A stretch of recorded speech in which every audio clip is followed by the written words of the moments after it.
¿Cómo les va? Muy buenas noches, bienvenidos. Esto es Perspectivas, Enrique. ¿Cómo estás, Belén? Muy buenas noches. Comenzamos Perspectivas este miércoles en puntito de las 9 de la noche, totalmente en vivo por Canal 44 y por Red Radio Universidad de Guadalajara.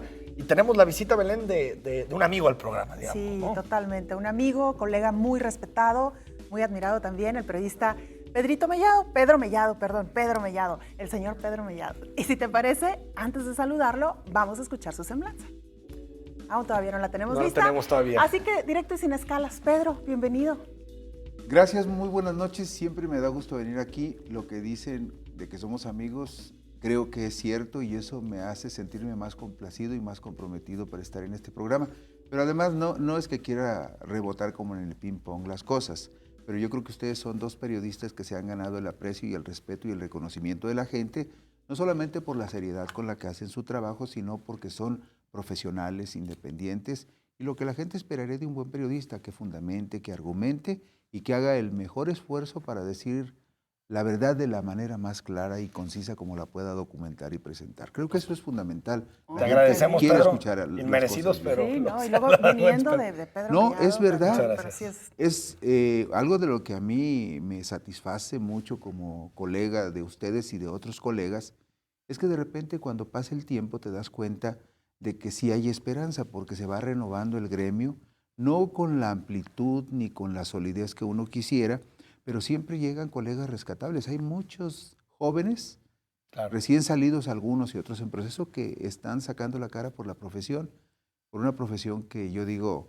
está determinada por los imperativos vocacionales y por los imperativos éticos que nos comprometen a servirle a la gente. Totalmente de acuerdo. Y creo que eso es esencial y creo que ustedes cumplen en gran medida una función con esas características. Muchas gracias, Pedro, por las palabras. Y repito, viniendo de Pedro Mellado, imagínate, pues sí, doblemente valioso. Y bueno, Pedro, hoy te invitamos para, podemos hablar contigo de muchísimos temas, pero quisimos de alguna manera centrarnos en el tema de la seguridad pública, un ámbito que tú has manejado muy bien, es una hebra que tú la sabes tejer también muy bien, y que, si te parece, quisiéramos empezar haciendo un contexto muy general. ¿En qué sitio nos encontramos en este momento a nivel nacional en tema de seguridad? Y luego haríamos un pequeño close-up hacia Jalisco. Tenemos unas gráficas, si nos las pudiera, por favor, nuestros compañeros de producción. Ahí está. SIDAC, esta organización no gubernamental, realizó un estudio sobre el tema de seguridad, pero un tema, además, particularmente interesante, porque ellos han realizado un estudio para sacar un índice del impacto de un delito. Es decir, no es lo mismo el impacto que genera un homicidio doloso que un secuestro, que una lesión dolosa. Ahí lo estamos viendo y el número uno, precisamente, pues sigue siendo los homicidios dolosos. En segundo lugar, el secuestro, la lesión dolosa, la extorsión, robo con violencia a transeúntes, robo sin violencia a transeúntes, robo con violencia de vehículo y robo sin violencia. Y bueno, ahí hay que decir que, por ejemplo, en el caso de extorsión en Jalisco vemos datos muy preocupantes. Pero Pedro, platícanos, ¿cómo estamos en materia de seguridad? ¿Cómo has visto los datos en los últimos días? Fíjate que he notado que en cierto momento la gente manifiesta una preocupación muy justificada, porque en las últimas 2 semanas se han recrudecido los homicidios dolosos, los atentados muy directos contra determinadas personas, y en las últimas 2 semanas se han incrementado aparentemente los índices con respecto a lo que ha venido sucediendo en el Estado en los meses anteriores. Sin embargo, yo creo que para tener una perspectiva más clara de lo que está sucediendo, creo que tendríamos que ser muy críticos y muy objetivos sobre la forma como ciertos hechos delictivos se han venido sucediendo en el Estado y a los que les hemos puesto muy poca atención. Creo que en gran medida la gente tiene razón cuando trata de sentir o de generar una percepción personal y colectiva de que en nuestro entorno no están sucediendo cosas tan graves como en otros estados vecinos o en otros estados muy identificados como Tamaulipas, como Guerrero, como Coahuila, en su momento como Nuevo León. Pero creo que en la zona metropolitana, de alguna manera nos hemos creado una perspectiva falsa e idílica de lo que verdaderamente está sucediendo en la región. Nos fijamos más en lo que sucede en Michoacán, pero muy pocas ocasiones hemos volteado a ver hacia el sur profundo por el rumbo de Tecalitlán, Jilotlán de los Dolores, o a la zona de los valles, donde han ocurrido muchísimas cosas muy graves, o preferimos cerrar los ojos y los oídos para no preocuparnos por lo que sabemos que ha estado sucediendo en la región norte, o lo que ha sucedido en la zona de los Altos, Altos Sur con cabecera en Tepa, o Altos Norte con cabecera en Lagos de Moreno, y así podríamos hacer una radiografía del estado y darnos cuenta de que hace muchísimos años, yo lo ubicaría prácticamente en el 2008. A partir del 2008 empezaron a suceder situaciones muy delicadas que la mayoría de la sociedad ha preferido ignorar o ha pretendido simular que no se da cuenta, digamos. minimizarlo. Pero también habría que considerar otro elemento. Sí es cierto que en los últimos días han sucedido con mucha frecuencia hechos de sangre, homicidios dolosos, como les llamamos o como les llama la autoridad, pero no habría que perder de vista que esta situación podría tener causas que son muy explicables. Todos sabemos que después de los incidentes del pasado mes de mayo, cuando una banda delictiva se enfrentó con el ejército en Casimiro Castillo, derribaron un helicóptero del ejército, hubo 8 soldados entre tripulantes y tropa que murieron, y que entonces el ejército armó un operativo muy fuerte. Hay quien lo calcula en 6,000 elementos y hay quien asegura que podrían ser hasta 10,000, que desde mayo hasta la fecha tienen cercado prácticamente todo el sur y el sureste del estado de Jalisco. Esto ha significado que quienes hacían negocios en esa amplia región, que incluye una parte de la zona de los valles, de la Sierra de Amula, de la Sierra Occidente y del sureste de Jalisco, quienes hacían negocios ahí, un grupo delictivo que tanto autoridades federales como locales han identificado como el Cártel de Jalisco Nueva Generación, especializado en la fabricación de drogas sintéticas, seguramente ha perdido mucho de su movilidad. Claro. También sucede que, según la información que ha podido surgir en los últimos meses, algunos cabecillas que la autoridad dice que son muy importantes dentro de la estructura de esa organización han sido detenidos, incluso un hermano de un personaje de Nemesio Ceguera, incluso un socio, cuñado muy importante de él que detuvieron en Puerto Vallarta. Esto indudablemente, por razón natural, eso es lo que dicen los expertos, puede propiciar que en el fuero interno de esta organización esté sucediendo un reajuste entre aquellos que piensan que tienen los méritos escalafonarios suficientes como para escalar en los niveles de poder que esa organización delictiva tiene.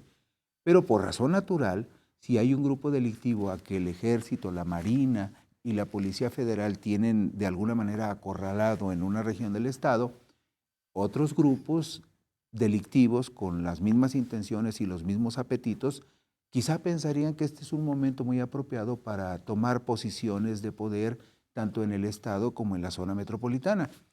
Y por razón natural, eso puede propiciar que se exacerben ciertos momentos de violencia como los que estamos viviendo. Claro. Yo no quiero parecer demasiado complaciente con respecto a ciertos indicadores, pero analizando lo que hemos visto que ha sucedido como tendencia en el estado de Jalisco, pues prácticamente desde hace 5 o 6 años, las estadísticas, tanto las del INEGI como las estadísticas del Sistema Nacional de Seguridad de la Secretaría de Gobernación, pues nos dicen que hace 5 o 6 años se rebasó la cifra de mil homicidios por año. Homicidios por año, sí. Y si analizamos lo que está sucediendo en este momento en el estado de Jalisco, pues nos vamos a dar cuenta que la media promedio en lo que resta del año va a terminar más o menos igual. Estamos en 1121. 1121. 1121 al día de hoy, 1108 fueron en 2014. Pero por lo que nos narras, Pedro, con el contexto en el que estamos, hay varios frentes. Es decir, un problema interno en el cártel Jalisco Nueva Generación.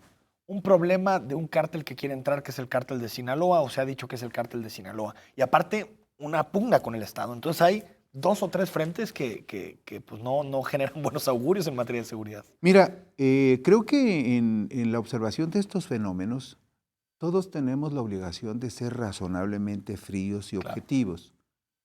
Si analizamos los índices que hemos observado en los últimos días, en las últimas 2 semanas o en las últimas 3 semanas, por desgracia sí se han incrementado los hechos de violencia. Pero no sé si ustedes han notado también que, para desgracia de quienes han padecido estos ataques, han sido operaciones muy ubicadas e identificadas con respecto a blancos muy específicos. Muy directos, claro. Porque incluso lo que sucedió hace como 2 semanas en López Cotilla y Calderón de la Barca, donde asesinaron a 3 personas y dejaron herida a otra, fue muy específico que iban por determinadas personas. Esto de ninguna manera significa que la gente por esa razón tenga que sentirse más segura o más tranquila. Pero no hay que perder de vista algo que es importante. Los delincuentes siempre saben cuándo ellos van a actuar. Los policías no saben eso. Y por supuesto el delincuente siempre tiene la ventaja de la sorpresa. Pero el hecho, perdón Pedro, Belén, que sea en López Cotilla, fue lo que prendió las alarmas. Es decir, a lo que me refiero es que muchas veces la opinión publicada, digamos, que vive más en el centro de la ciudad, en esas zonas, ve de pronto la violencia lejos, ya decías el sur, el sureste del estado, o a las afueras de la zona metropolitana. El hecho de que sea en un lugar tan céntrico y tan icónico, digamos, de la ciudad, pues también genera estas alarmas, ¿no? Mira, yo creo que estamos en un momento fundamental con respecto a la seguridad. No hay que perder de vista que el anterior fiscal general del estado estuvo 6 años como secretario de Seguridad Pública en Jalisco y llevaba ya 2 años como fiscal general. Claro. Es imposible suponer que una serie de hechos delictivos gravísimos que sucedieron en el estado desde el 2008 para acá no fuera del conocimiento de Luis Carlos Nájera. Completamente. Y es imposible que siendo él 6 años de secretario de Seguridad y 2 años fiscal en el estado de Jalisco, no tuviese conocimiento de muchas cosas que estaban sucediendo y que se estaban moviendo en el estado. Ayer apenas destituyeron al comisario de Seguridad Pública en el estado, Alejandro Solorio, que era la última pieza importante que Nájera tenía dentro de la fiscalía. Desafortunadamente, siempre que hay cambios de esta naturaleza en estructuras tan delicadas como las estructuras de seguridad pública, suele haber desajustes o a la inversa, ajustes. Claro. ¿Sí? Pero lo que sí tenemos que exigir en este momento a la autoridad es lo que afortunadamente ha sucedido, que se reúne Almaguer. Coordinación. Con los presidentes municipales y dicen, vamos a trabajar juntos. Vamos a un corte, Pedro Mellado. ¿Nos cuentas precisamente de esta coordinación, cómo se está dando y si se está dando acá en Jalisco, ¿no? Regresamos a Perspectiva, estamos platicando con Pedro Mellado.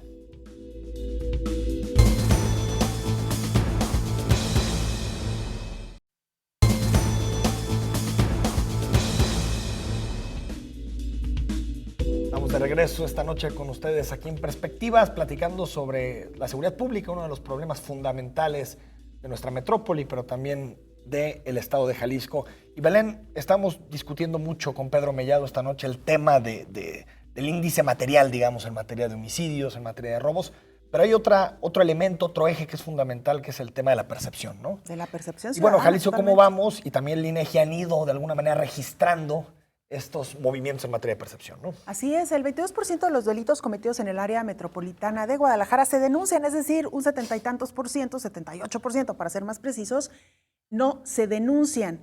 En el caso de Tlaquepaque, por ejemplo, el 34% de los habitantes sí confía en sus policías, pero el 45% de los encuestados dijeron que la inseguridad es el principal problema que aqueja su localidad. Si hablamos de confianza en policías, pues estamos hablando de que 3 de cada 10 aproximadamente son los que creen en su policía, lo cual es un índice, podríamos decir, bajo, ¿no? Claro. Y también en el caso de los encuestados de Jalisco ¿Cómo vamos? El 45% también dijo que la inseguridad, bueno, esa ya era parte de lo que teníamos. El principal problema que aqueja. Así es, así que bueno, parte de lo que revela Jalisco ¿Cómo vamos? Y que nos da una idea general de la percepción que tiene la población en torno a la inseguridad.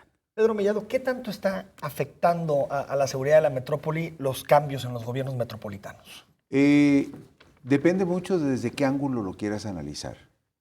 Yo pienso que las estructuras operativas de las policías, tanto la estatal como las municipales, deben de tener elementos lo suficientemente capaces como para mantener un cierto estándar de seguridad. El otro aspecto que me parece más importante en este momento es cuál es el perfil y la forma como quienes están en la responsabilidad de manejar las policías lo quieren asumir. Claro. Y creo que habría que poner atención en 2 detalles. Jesús Eduardo Almaguer, que antes era el secretario del Trabajo, ahora es el fiscal general del Estado.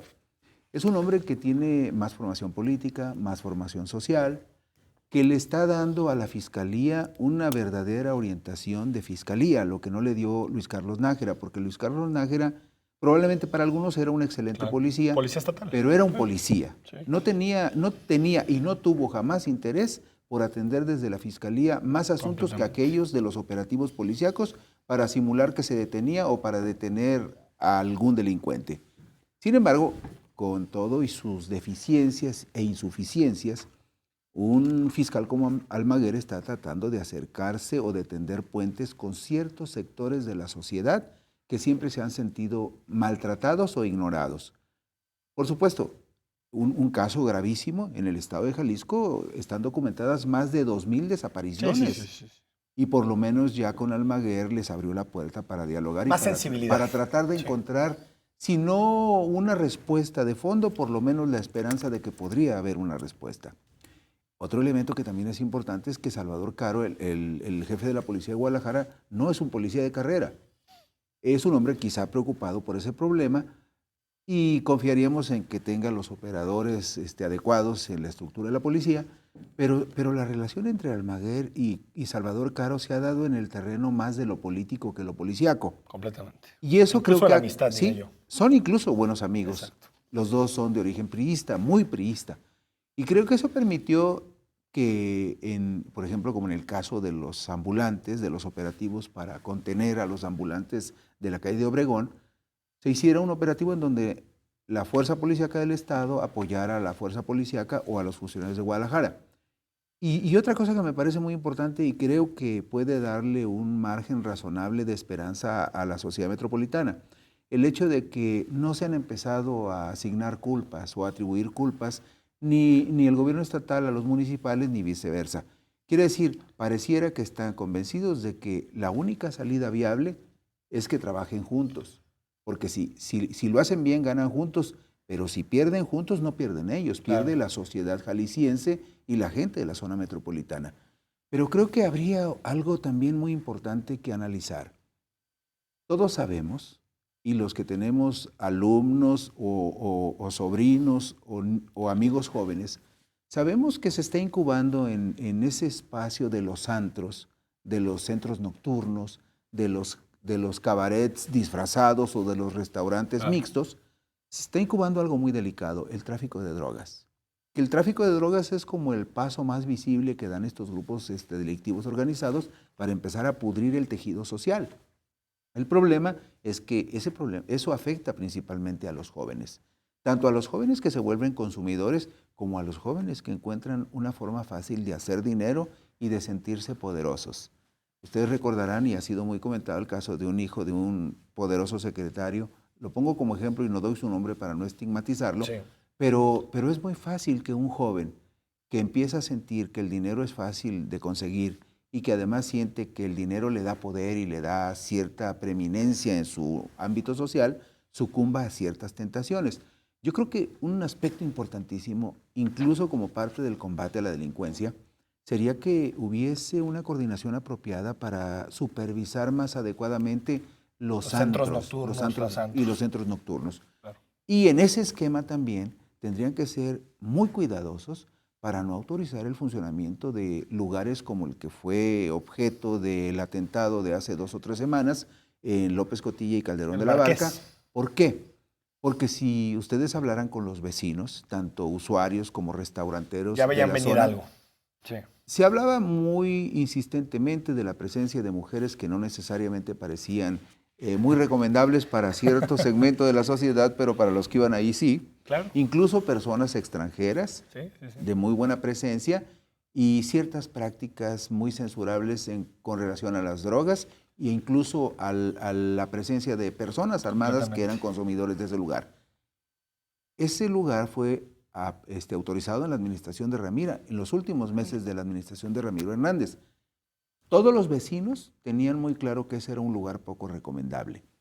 Todos sabemos el enorme esfuerzo que ha significado para muchos empresarios poner restaurantes, bares y lugares de recreación y entretenimiento en López Cotillas, que se ha convertido en un corredor fabuloso para aquellos que son amantes de la gastronomía y de las bebidas espirituosas.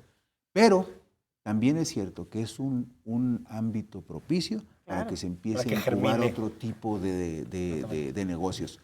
Y ahí es donde tenemos que exigirle mucho a nuestras autoridades que sean cuidadosos en la supervisión de esos sitios y que sobre todo mejoren la coordinación en el patrullaje y la vigilancia preventiva de esas zonas y de todas las zonas de la ciudad. La reacción tanto del gobierno del estado como de los municipios metropolitanos, a mí me pareció una reacción muy clásica, muy tradicional, ¿no? Primero Enrique Alfaro anunció más patrullas, 60, anunció más policías, creo que 300, si no mal recuerdo la cifra. El gobierno del estado está en el proyecto de C5.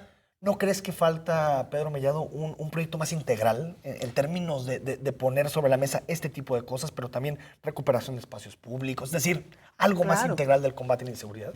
Mira, creo que las verdaderas dimensiones del problema de la inseguridad todavía no las tienen muy claras quienes llegaron. Claro.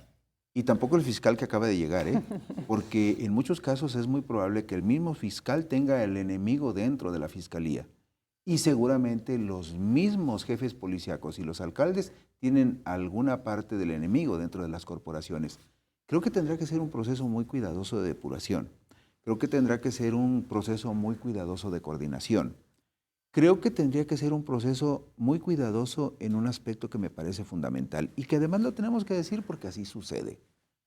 ¿De qué nos sirve que las policías se coordinen? ¿De qué nos sirve que las policías estén mejor equipadas? ¿De qué nos sirve que exista un programa muy ambicioso de seguridad que implique muchas otras acciones con respecto a otras circunstancias sociales que se vinculan al problema de la seguridad?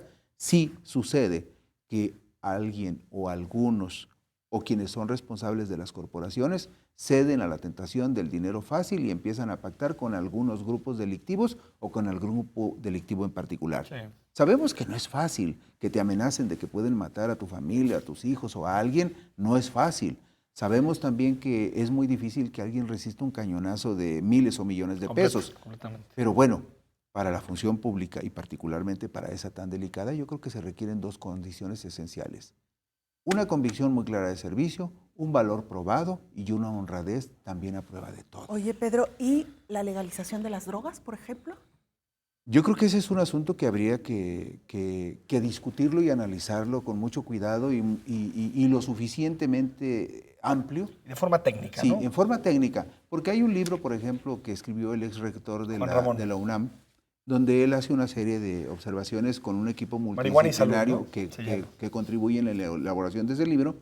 Y la verdad es que las conclusiones desde el punto de vista de científicos importantes que escriben en ese libro, investigadores que escriben en ese libro, dicen, bueno, el daño que causa el consumo de la marihuana es relativamente menor al consumo de alcohol o de otras drogas, ¿no? Pero el asunto es, no es que nos convenzamos nosotros, creo que muchos de los que estamos en cierto nivel de instrucción o de relación con la información, tenemos más o menos una idea clara. El asunto es que este sea un tema que se socialice lo suficiente para que cuando se tome una decisión en uno u otro sentido, la gente sepa que tiene una razón, que hay una razón para hacerlo, ¿no? Y es que muchas veces, y bueno, a mí me toca en el programa de radio recibir muchas llamadas sobre el tema, muchas veces se hace un sinónimo entre legalización y consumo, cuando no necesariamente están vinculados. Y lo vemos en muchos países, ¿no? Holanda, Portugal, Uruguay. No necesariamente la legalización repunta al consumo. Lo que hace es controlarlo y regularlo. Y tampoco algo que está en el mercado negro. A consumir, ¿no? No obliga a consumir. Ahí está legalizado, pero a lo mejor no tendríamos que hablar ni siquiera de la legalización, simplemente de la penalización, la despenalización.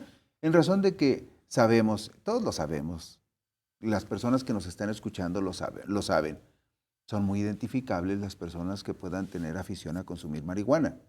Y también la mayoría lo sabemos, que son muy pocos los casos de las personas que conocemos que consumen marihuana que necesariamente tengan que convertirse en delincuentes o sean delincuentes. Sabemos que no. O sea, no es algo que esté determinado de manera tan clara, ¿no? Pero yo pienso que esos temas, pues son temas que hay que socializarlos, discutirlos abiertamente y que participe todo el mundo y hasta que ya exista un consenso claro en algún sentido, pues tomar la decisión y ya. No tiene por qué ser tan Se nos complicado. acabó el tiempo. Pedro Mellado, como siempre, muchas gracias por haber estado aquí. No, gracias a ustedes por Y invitarme. ya nos vamos a preguntar este tema de la marihuana a nuestro siguiente invitado, que es diputado. Así es, también. Ah, bueno, él está en una Puede posición darnos una posición sobre el tema. más viable, ¿no? Aunque ese sería un asunto del ámbito federal. Del ámbito federal, aunque el consumo es también local. Pero bueno, Tendría que ser una iniciativa que salga del Congreso local y vaya a nivel Congreso federal. Pero igual puede salir. Pedro Mellado, muchas gracias. Muchas Gracias, gracias, Enrique, Pedro. gracias, Un gustazo Belén. dialogar Buenas noches. contigo. Muy buenas noches. Vamos a una pausa y regresamos. Ya está aquí con nosotros nuestro siguiente invitado.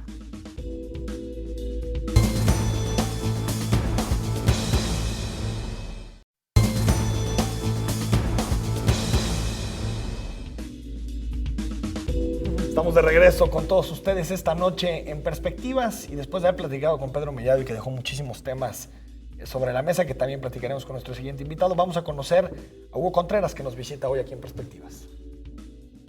Hugo Contreras Cepeda nació en Tamazula de Gordiano, Jalisco, en 1971, pero estudió en Ciudad Guzmán desde pequeño.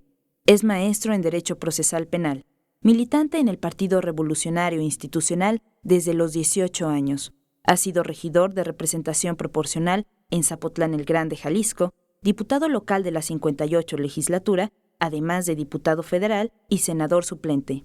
Hugo Contreras fue el único candidato a diputado postulado por el PRI que ganó un distrito por el voto mayoritario ciudadano de los 20 distritos disputados, y el pasado 5 de julio fue ratificado como presidente del PRI en Jalisco. Aspectos como la experiencia, ser un político conciliador y la cercanía con Jorge Aristóteles Sandoval fueron determinantes para recibir esta nueva responsabilidad, cargo al que fue electo hasta el 2017. ¿A qué retos se ha enfrentado en este tiempo? Esta noche en Perspectivas nos contará. Hugo Contreras, buenas noches. Bienvenido. Gracias, buenas noches. Gracias por esta invitación y saludar respetuosamente al amable público que por este medio nos puede escuchar y ver. Hugo, ¿cómo llevas el ser presidente estatal del PRI y ser coordinador del PRI en el Congreso? Pues son dos trabajos de tiempo completo, ¿no? Sí. Son de mucho trabajo, pero que tienen una estrecha relación. Y en la mañana en una conferencia de prensa lo decía yo, que todos los diputados tenemos un origen de llegar al Congreso, y el nuestro y el de la mayoría de los diputados es vía de un partido político. Por lo tanto, estamos obligados a que seamos congruentes, y yo lo he dicho, origen es destino. Entonces, para mí se me facilita el trabajo el presidente del partido, que finalmente cuando no lo era diputado tenía que cruzar y consensar muchas cosas con los diputados. Hoy el hecho de que yo también por la vía de plurinominal sea diputado local me permite tener ese vínculo permanente, estrecho y las 24 horas del día. ¿Y está de Pero, alguna- perdón, cobras nada más en uno. Sí, Bueno, yo dos. dejé de percibir mi sueldo en el partido y estoy percibiendo el sueldo del diputado. Y ya. Nada más. El hecho de que tengas como este control de la cancha completita, de alguna manera te ha dado como más estabilidad en lo personal, en lo emocional, en lo profesional. Y en ese sentido también preguntarte qué está preparando la fracción en materia de iniciativas y cuáles ya también han presentado. Claro. Sí, la verdad, Belén, sí me siento más relajado porque, te digo, conozco los temas del partido y con la plataforma del partido tenemos que actuar en congruencia con los compañeros diputados y eso me facilita las cosas. Además, tengo en la memoria y en la mente cómo llegamos cada uno de nosotros los diputados, en la vida interna del partido, cómo pasamos un proceso interno y cómo se llega, y cómo llegaron unos con la elección, con el apoyo y el voto de los mayoritarios en su distrito y los que llegamos por la vía de representación. Entonces, todas esas cosas son elementos que te sirven para dialogar y platicar en su momento con los diputados. Y nuestros diputados, el primer día que llegamos al Congreso local, yo hice una invitación a los medios de comunicación donde señalábamos, antes de decir qué íbamos a hacer, cómo lo íbamos a hacer, que desde nuestra perspectiva así tendría que ser, teníamos que conducirnos con apego a la legalidad, con transparencia, rendición de cuentas, y esto con una gran austeridad. Con estos elementos, valores o principios, como le queramos llamar, creo que el Congreso o podremos ser más eficientes o más eficaces, que ese es el objetivo de todos los congresos del Estado. Entonces, bajo estos principios, primero conducirnos creo que es lo pertinente. Y lo declaramos y ese mismo día presentamos un acuerdo legislativo que posteriormente se remitió a la Junta, y debo de decirlo con respeto y reconocimiento a mis demás compañeros diputados de las otras fracciones, también lo ampliaron, lo acogieron y finalmente lo aprobamos y lo hicimos acuerdo de ley para que todos los diputados de todas las fracciones, bajo estos conductos de austeridad y de legalidad y transparencia, nos debemos de conducir. Ahora bien, tú dices algo muy importante, Belén, Enrique, ¿cuáles son los temas de la agenda de la fracción?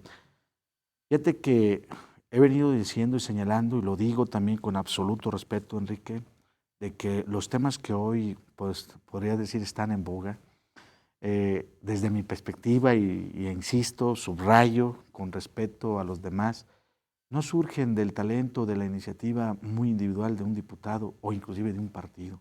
La verdad es que son temas que hoy en esta sociedad tan evolutiva, tan exigente, tan demandante, nos hace ver a los partidos y a los políticos y a los diputados en particular que tenemos que escuchar. Y los temas que hoy están debatiéndose, lo digo así con ese entusiasmo, alegría o con este relajamiento, que es verdad, los temas de participación ciudadana no son que los haya descubierto un solo diputado, es un tema que la sociedad nos lo está marcando desde tiempo atrás. Los temas de equidad, o debe ser igualdad de género, también es un tema que viene desde tiempo atrás, que si se legisló en materia federal y hoy se hizo ley en una parte, pero ya viene desde hace atrás, no fue iniciativa del grupo parlamentario en el que estamos ahorita, lo digo con respeto para los propios. Los temas que tienen que ver con el combate al medio ambiente son temas que ya vienen desde atrás, y que tenemos que legislar por el bien de nosotros. Sí, son mismos. temas empujados por la ciudadanía, ¿no? Empujados por exactamente. Entonces, Enrique, los temas de hoy, por eso las diferentes fracciones en este arranque de legislatura, pues han dicho los medios de comunicación, oye, están muy entendidos. La verdad Ya está, se ve sospechoso. está O sea, que se sospechoso. entiendan tanto, ¿va? Digo, se agarraron con todo en la campaña y de pronto llegan y consenso todo. Sí, pero eran temas ya muy Pero- Sí, ya avanzados de muy alguna caminados, manera. ¿no? Por eso te digo que al final de cuentas los trae el PRI, el Partido del Movimiento Acción Nacional, el PRD, el Verde, el Independiente. Entonces, esto nos hace que vayamos todos juntos. Y además, si le agregamos, o sea, ahí está un antecedente, una perspectiva que podríamos coincidir si lo vemos de manera profesional y ética y respetuosa y hasta humilde y generosa para todos los partidos. Si a esto le agregamos que los tiempos de crisis que estamos viendo, de crisis o de credibilidad o de confianza a la política, pues no le queda otra a los políticos, o nos ponemos en sintonía con la sociedad y en las demandas que nos están haciendo, o mejor nos retiramos de esta cancha y nos ponemos a lo mejor a otra actividad.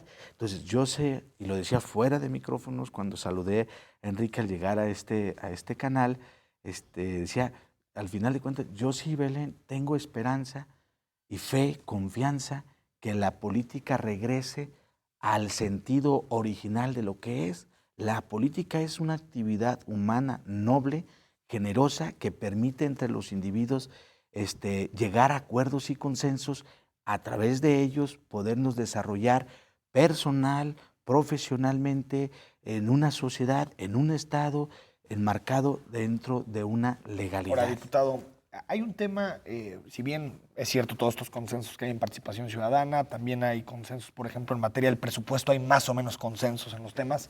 Hay un tema que creo que no le han querido entrar ninguno de los coordinadores, que prácticamente todos han estado sentados aquí, que es el tema de la auditoría. Hablando de credibilidad, si no confiamos en la forma en que un auditor está checando los datos, los dineros públicos, creo que es difícil hablar de una democracia completa. Se van a meter al tema del auditor, ya lo dan por carpetado, por archivado. Cerrado. ¿Se van a meter? A ver, los legisladores pues deben de tener algunos conocimientos jurídicos, porque ahí efectivamente se hace la ley. Yo no digo que todos sean abogados, pero desde mi perspectiva, vaya con el programa. Muy bien. Haciendo Es el acorde. eslogan. Es el eslogan, es muy ad hoc, muy ad hoc. Entonces, yo te diría que, o sea, hay una resolución ya de una autoridad judicial donde le concede la legalidad de ese nombramiento. Ante eso, pues lo que le queda al Congreso, pues es que transcurra el tiempo. Y estoy seguro, Enrique, Belén, y al auditorio le puedo decir que llegado el tiempo, todos los partidos nos tendremos que meter a revisar la parte personal y profesional de quien representa al organismo, pues yo lo dejaría ahí y está en la conciencia de cada quien. Pero bueno, si hay bonos irregulares, tú tienes más que la conciencia. Tú tienes razón en expresar algunas cuestiones que se han dado a la opinión pública. Yo no soy investigador, no tengo elementos para hacerme o meterme a una investigación, no estoy en eso. Yo me refiero que el nombramiento lo calificó una autoridad competente, con jurisdicción de legal y vigente hasta cierto tiempo. Entonces, ante esa circunstancia, yo debo de ser claro ante los televidentes de que el nombramiento se tiene que respetar. Si ya en lo personal alguien quiere tomar una decisión por ser congruente o no, tener autoridad moral o no, lo que dicen, pues ya es cuestión individual, ¿no? Pero los diputados, pues no se puede hacer nada. En el nombramiento no, pero yo creo que los partidos o los coordinadores en este caso, en su momento nos vamos a dedicar a resolver conforme a derecho las cosas y a crear un procedimiento que pueda entonces darle la oportunidad, de acuerdo en esos momentos, a gente profesional en el área y podamos hacer en su momento lo que en derecho corresponda. Hugo, hay otro tema que está relativamente vinculado. Ya lo toqué el tema, para que no va a decir que no lo tocamos. Hombre, los temas siempre los tocas, Hugo. Que esté de acuerdo con tu respuesta otra cosa, pero que la compartas, ¿verdad? Claro, ahí va, ¿no? De eso se trata también, Ahí voy, perspectivas, de escuchar todas las opiniones y todas las voces. Pero justo mientras te escuchaba, pensaba en otro aspecto que también ha sido, o que ha generado bastante suspicacia, la integración de la Comisión de Vigilancia en el Congreso, y que se habla, bueno, de la mayoría de los integrantes tuvieron algunos cargos, particularmente son algunos de ellos exalcaldes, y serán pues los mismos que tengan que revisar incluso tal vez sus propias cuentas, juez y parte en esta Comisión de Vigilancia.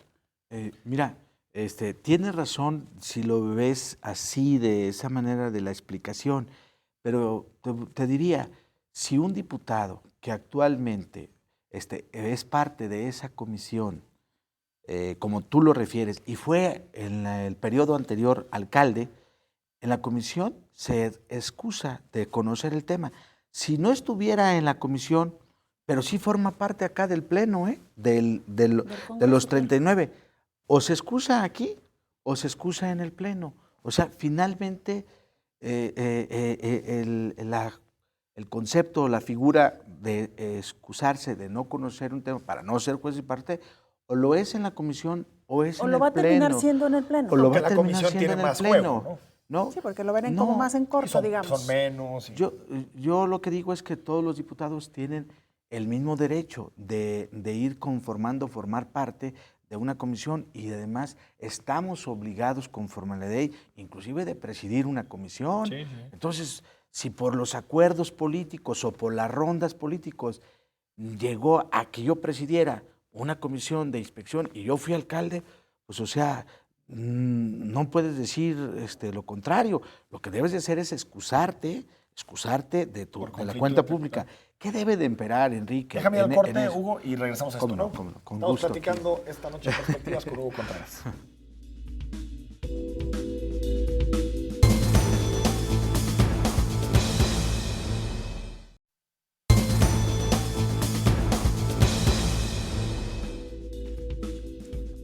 Bueno, ya estamos de regreso esta noche dialogando con Hugo Contreras, dirigente estatal del PRI y además coordinador de la bancada priista en el Congreso local. Antes de irnos a la pausa, estabas por concluir el tema de la Comisión de Vigilancia. Un minutito para concluir. Medio minuto. Al final de cuentas, ¿sabe qué es la exigencia de la sociedad? Debemos de conducirnos con ética, con valores, con principios. La persona que es congruente, que es honesta, que es ética, yo creo que no tiene por qué asustarse de eso. Hacer su trabajo profesional, respetable, y si un compañero de él o eso, en una cuenta está mal, tiene que aplicar y no podemos tolerar ni permitir la impunidad. Eso tiene que irse erradicando y eso está en el comportamiento, en la conducta, en el desempeño de los diputados. Y yo exhorto y espero que se conduzcan con esos valores y principios, independientemente hayan sido alcaldes y estén en la comisión o no, y lo digo para todos los partidos, incluyendo el propio. Pues sí, hay muchos temas, Hugo. Por ejemplo, un asunto que está debatiendo, y hubo una mesa en el Congreso, es el tema de Uber, digamos, la regulación vinculada a Uber y a las plataformas móviles. ¿Cuál es la posición del PRI en este tema y a qué consenso están llegando en la materia? No, yo creo, y lo he dicho, la posición del PRI es atender y escuchar al usuario. Y yo creo que estos son públicos diferentes y el PRI tiene toda la disposición para dialogar con unos y con los otros y buscar que esto se regularice y que le demos la protección, la seguridad y la comodidad al ciudadano. En eso debe de centrarse la disposición y la voluntad de los diputados del PRI. Pero no los vamos a ver, perdón, Hugo, por ejemplo, favoreciendo a la CROC, a la CTM, que han estado muy vinculadas al PRI, que tienen muchos taxis o que tienen muchos intereses en el sector. Oye, pero decían y se jactaban otros, yo no quiero decir, pero otros jactaron que los taxistas traían calcomanías de Alfaro. Ya lo dijo usted. No, sí, ya lo dijo por usted. supuesto, y del PRI, de todos. Ya lo digo. Entonces, pero a lo que me refiero es que los sindicatos han estado históricamente vinculados. Entonces, a ver, ¿para qué? O sea, yo tengo un absoluto respeto por los dirigentes, son mis amigos, les respeto, he sido solidario, ellos han sido solidarios conmigo y lo seré. Yo creo que son públicos diferentes, hay cosas que son muy identificadas con el transporte tradicional y hay características muy propias y particulares de la otra modalidad, y yo creo que si se escucha a las partes, puede entrar a un acuerdo de las cosas, y lo que deben de ser los diputados de todos los partidos es escuchar y buscar cómo al ciudadano se le da respuesta y se le da certeza y se le da confort en una actividad importante como es el transporte. Oye, Hugo, ya que entramos en el tema y no estaba planeado preguntártelo, pero se me ocurrió. A ver, hablamos del tema. Hay tantas ocurrencias. Sí, hablamos del tema de los taxis, ¿no? Y bueno, históricamente, o digamos, de unos años para atrás, sí había una relación clara del PRI con los sindicatos, los que estamos mencionando, CROC, CTM. Y esto abarcaba no solamente la parte de los taxis, también del comercio ambulante. Otro de los grandes temas que hoy están sobre la palestra. Lo que te quiero preguntar en concreto, es tiempo ya de que los partidos políticos, sea el PRI, Movimiento Ciudadano, PAN, salgan de todos estos ámbitos que se supone tendrían que ser sociales, ciudadanos, y que pues los dejen actuar, claro, actuar con libertad. Mira, yo lo que creo y lo digo con certeza y los hechos nos lo demuestran, el PRI ha sido un partido que siempre le ha apostado a la legalidad, siempre, pero también ha sido un partido que ha apoyado el que un ciudadano tenga el derecho constitucional de trabajar libre y llanamente, algo lícito.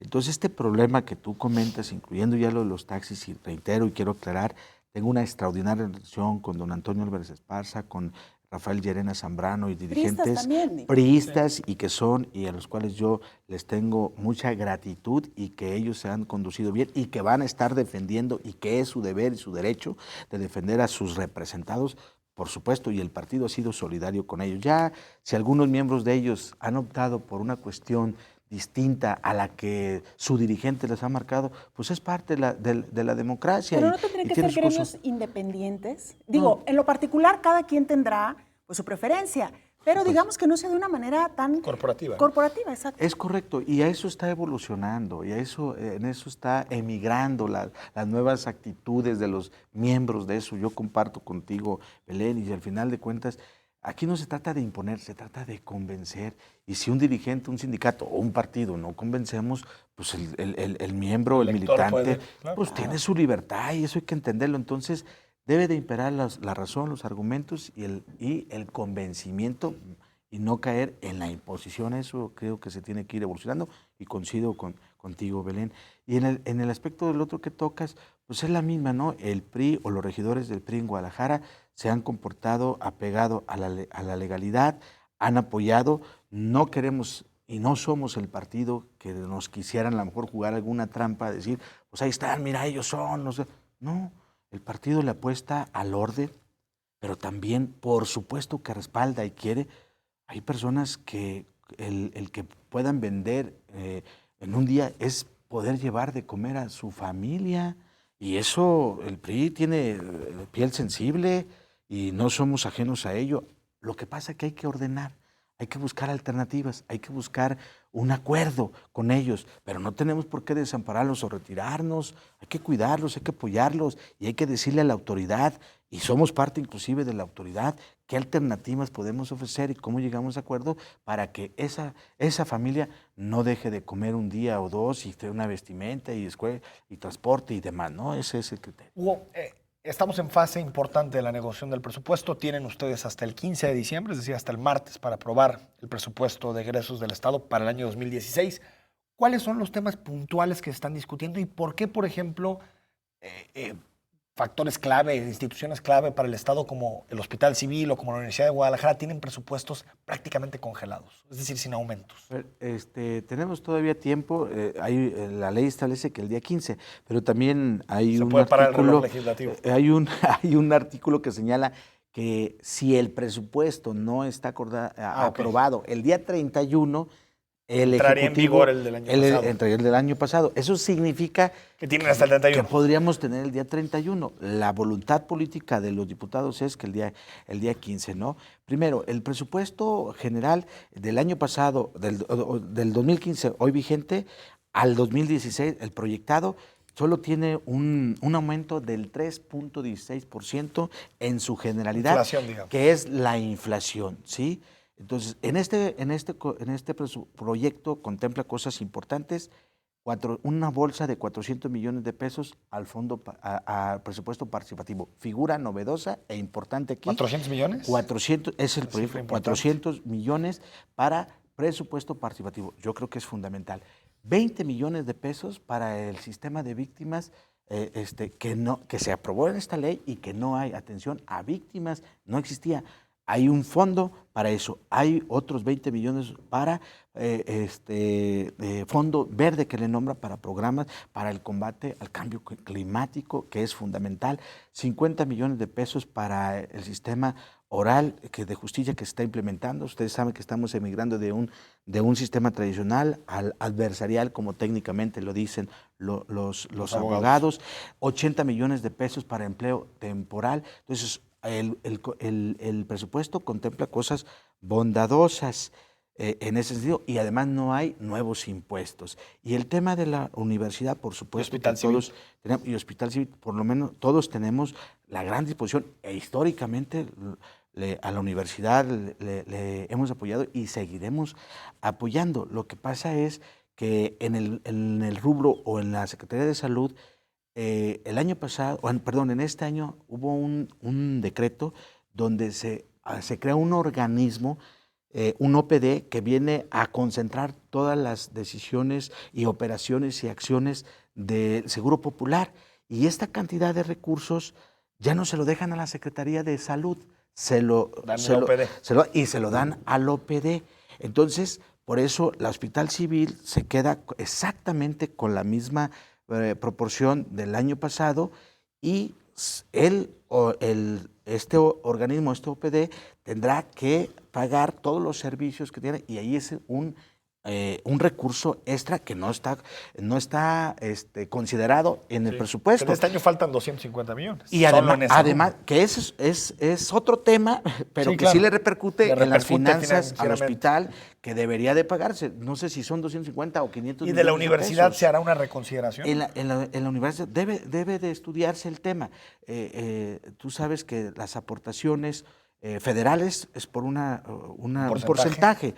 El porcentaje que tiene a nivel federal es un 3.1%, o sea, 161 millones más en aportaciones federales del año pasado. El año pasado eran 5.117 millones, con hoy 5.278 millones de pesos en aportación federal. En la aportación estatal, el año pasado era 4.760 millones, Y en este año serían 4,872, o sea, 112 millones de pesos.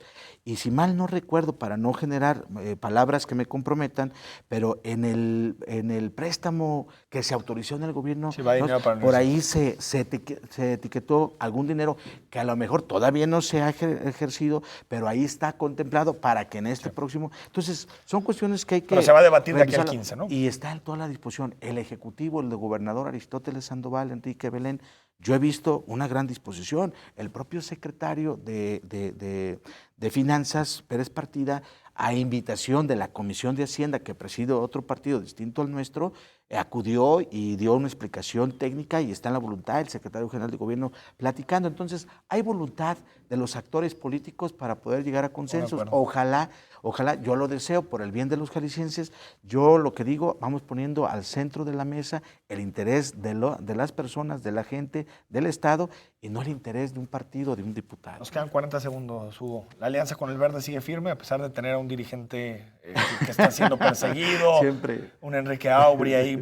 ¿Sigue firme la alianza con el Verde? Sigue firme y yo quiero que sea firme con todas las fuerzas políticas Bueno. por el bien de los jaliscienses. Bueno, ya no alcanzamos a hablar de la iniciativa del Sistema Estatal Anticorrupción, ya será Oye, tema ahí viene un de fondo otro para encuentro. ello, siempre nos precisamente dice- de 20 millones. Siempre nos dice que hablamos mal del PRI, pero el PRI salió como el partido más transparente según el ITEI. Así es. No van decirlo también. porque Gracias, después Enrique. Hugo Oye, nos dice que las buenas no las la decimos. Pues buena, aquí ahora- está. Salió como el primero en Orgullosamente, satisfactoriamente nos congratulamos. Por segunda ocasión salimos en primer lugar en transparentes. Pues somos un partido transparente y útil a la sociedad. Muchísimas Gracias, Hugo. Gracias a usted. Hugo Contreras. Gracias a Diego Cano, que nos envió un mensaje también a Perspectiva. Y a mucha gente, Gracias, ¿eh? mucha gente Muchos que estaba mensajes. pendiente.